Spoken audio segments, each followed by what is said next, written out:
Hi, my name is Rachel Perkins. I live in Lexington, Kentucky, and we are graduating in May, so that's fantastic.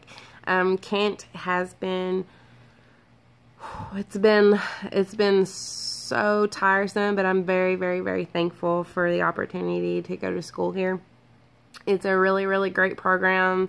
It's somewhere that I'm proud to say that I went to school at. You know, I did my undergrad with UK. UK grad school was just going to be just unreasonable for somebody who doesn't make a lot of money and needs to work full time. I couldn't have done this without Kent, and I'm really, really thankful for that.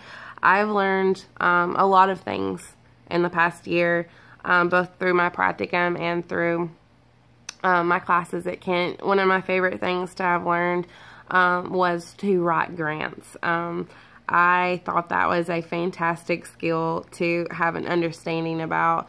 In my past practicum, it was really important to be able to do that, to provide and to make money for your agency. So I think that's extremely marketable, and I haven't done it yet, but I think that it's a really good skill to be able to say I have an understanding about.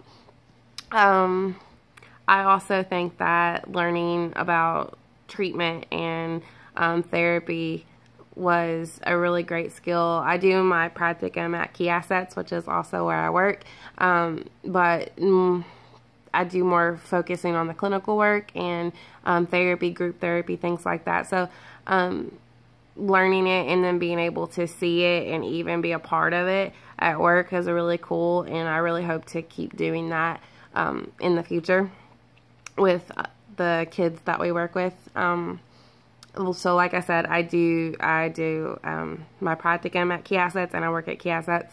And Key Assets is a residential group home. How do you explain it? It's a residential group home for special needs kids in foster care. So we have 8 group homes, and there are 2 to 3 kids per group home. I'm a case manager of 3 of the group homes.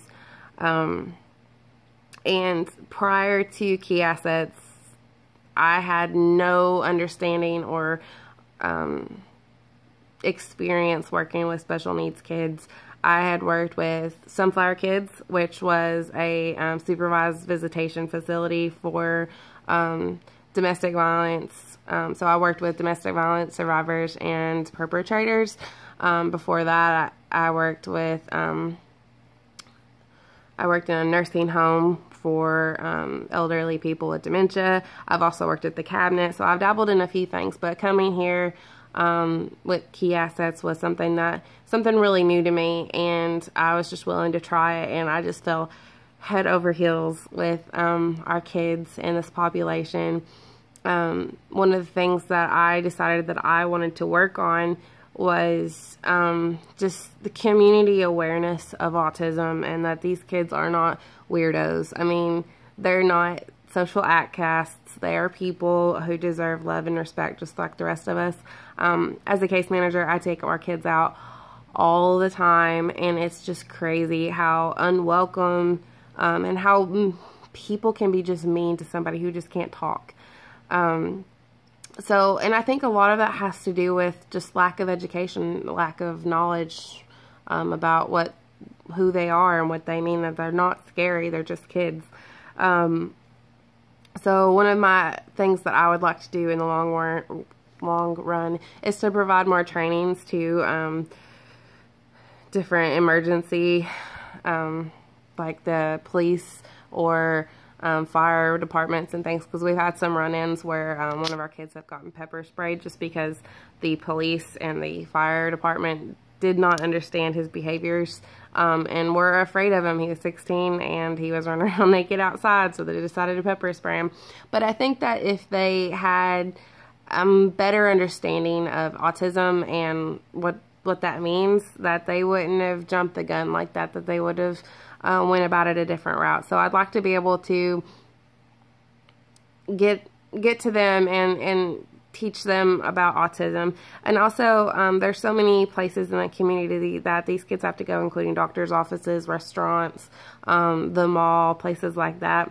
that aren't very friendly or welcoming to this population. So I'd like if, you know, education could lead to quiet areas in restaurants, or sensory rooms in doctors' offices or hospitals, so that when these people come in that they have a spot for them. 1 in, I think, 68 children have autism, and that is a big number of kids. I'm surprised that the first time I've come into contact with kids with autism was at this job, so everybody else seems to have somebody in their family. So it's something that's out there, and people need to be more aware of, and that's what I kind of want to devote my life to do at this moment, is to work on that. So thank you so much, and thank you for listening to my video. I'm sorry it's shaky, and I'll see you at graduation.